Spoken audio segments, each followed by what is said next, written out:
Biological tools like GLP-1s are a great breakthrough, but they're only part of the equation.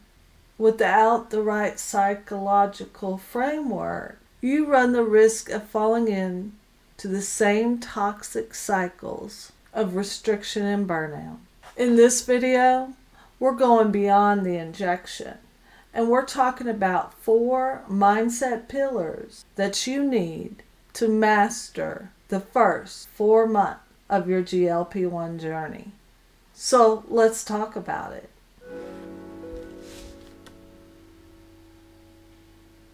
Hello and welcome.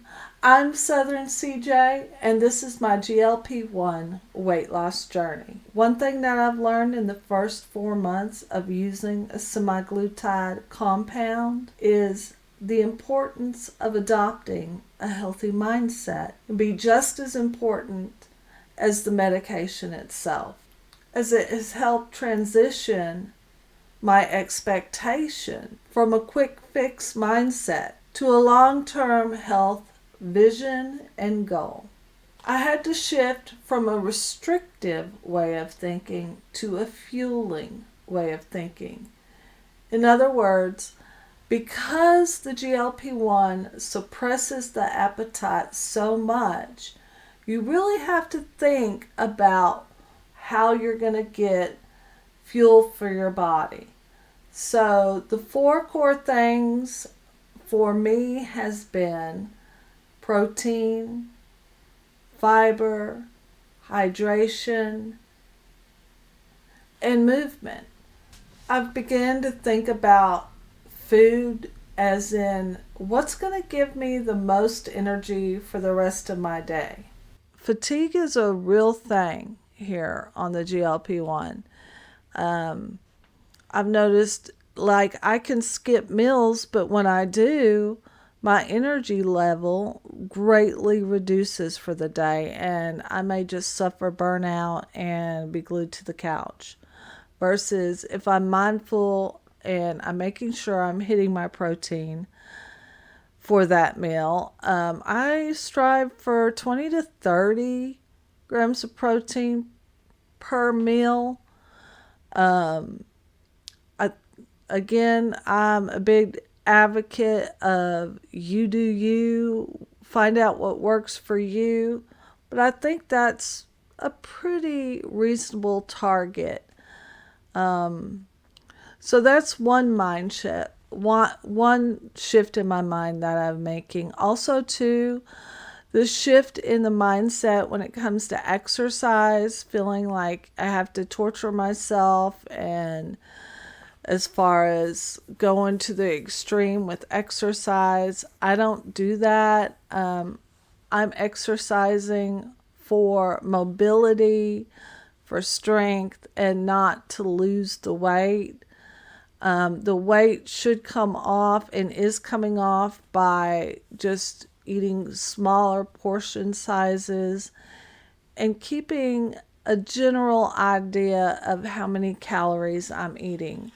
I don't currently track because for me, that just seems very tedious, and I'm just not a tracker myself. I also have tried to switch the mindset of reading the scale every day. I do weigh myself a couple of times a week, but for the majority, I like to try to focus on the non-scale victories, such as how are my clothes fitting me?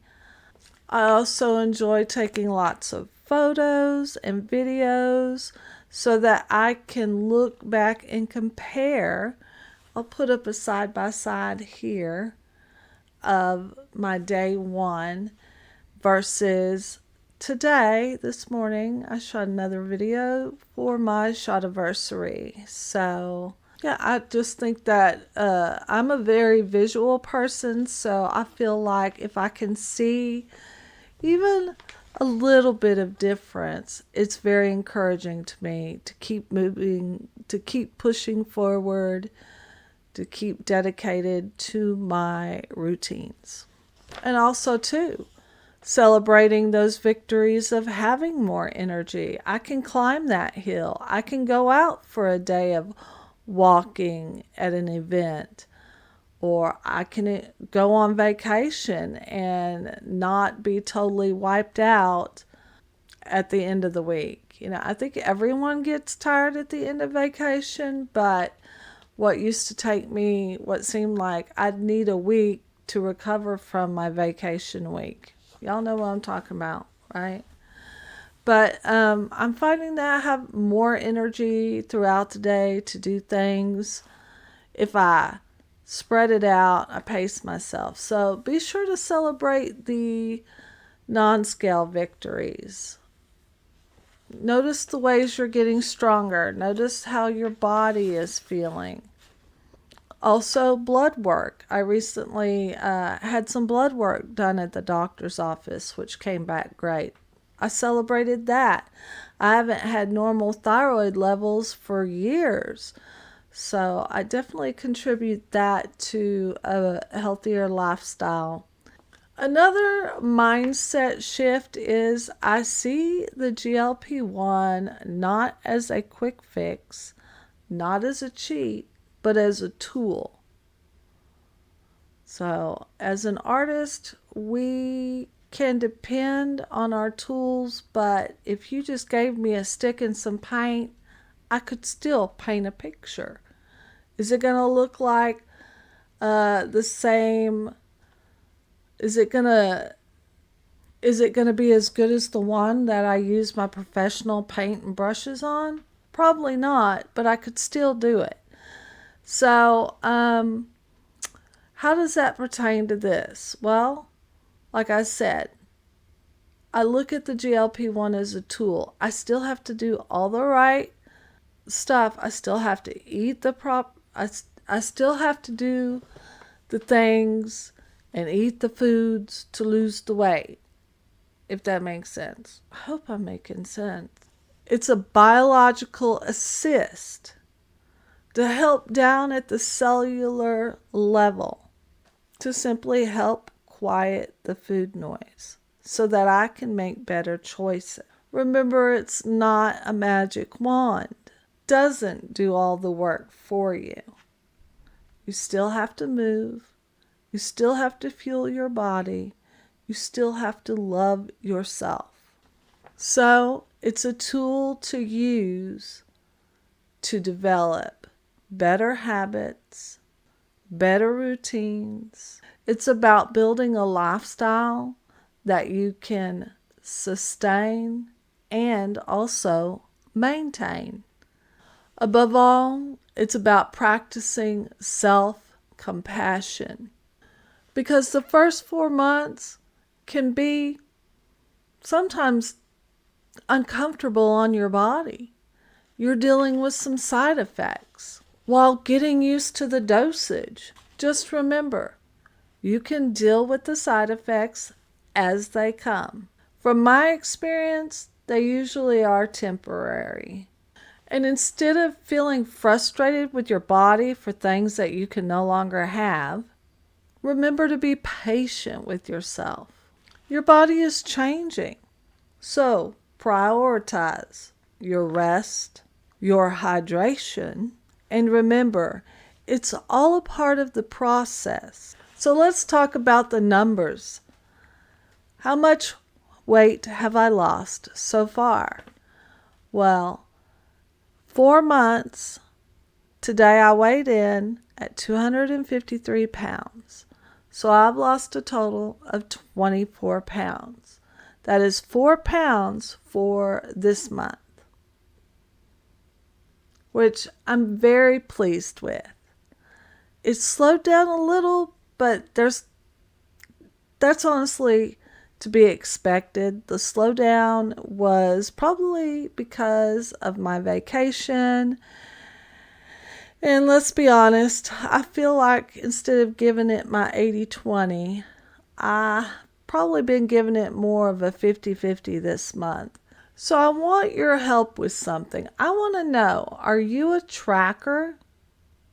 Do you keep track of your habit? And if so, Are you using an app to keep track of the 4 cores, such as the protein, fiber, hydration, and movement? As well as, are there apps that maybe track your mood, your energy, or even places to maybe do a couple of sentences of daily journaling, perhaps? I don't know. Let me know down in the comments. Has this helped with your daily routines, or are you like me and you just really don't track? Because I am curious if there would be a benefit for me if I would do it and keep it going, or just to help you out of a rut, possibly. I could see the reasons for tracking. Well, if you know the name of a good app, leave it down in the comment for me and I'll check it out. Another update is I am filming in front of my keyboard. I had mentioned in previous videos how I enjoy playing the piano, but since I had been on a GLP-1, that some of my hobbies, such as piano and art, had kind of fallen to the wayside. I wasn't really feeling it. I wasn't practicing. And I was curious if these desires would come back, because these are things that I really enjoyed. But for some reason, I just wasn't doing it. But I am pleased to say that I have started practicing my piano again, because I figured I am in control of my brain, and that if the GLP-1 was helping to rewire my brain, that I had full control of how I wanted to rewire my brain and what was important to me. And piano is important to me. It's something I do for myself. I feel like it refuels me. So I've been making an effort to do that. I have not gotten into art yet, but I've got some videos planned. I have a whole nother art channel. It's called CJ Calvert Art. And so I plan on making some videos of doing some collage pieces coming up real soon for that. So again, I think that these side effects are temporary. And I think having the mindset of like this, I am in control of what I put my energy into. And these things are important to me. There is nothing wrong with taking a step back from your hobbies, reevaluating your life and your habits and where you put your time, and then revisiting them. So have no fear if you're afraid of losing your desire for some of your favorite hobbies and things in life. Remember, you are in control. If you're still watching, you must be enjoying this video. So go ahead and hit the thumbs up button. Give me a like. And above all, if you're not subscribed, well, go ahead and subscribe, because I'm sure I'll have many tips coming up in the future. And also, too, you can follow along with my progress. And hopefully in some way it encourages you along your journey, whatever that may be in life. Well, that's it for this update. Be blessed, love yourself, and be kind to others. And I'll see you in the next one. Bye.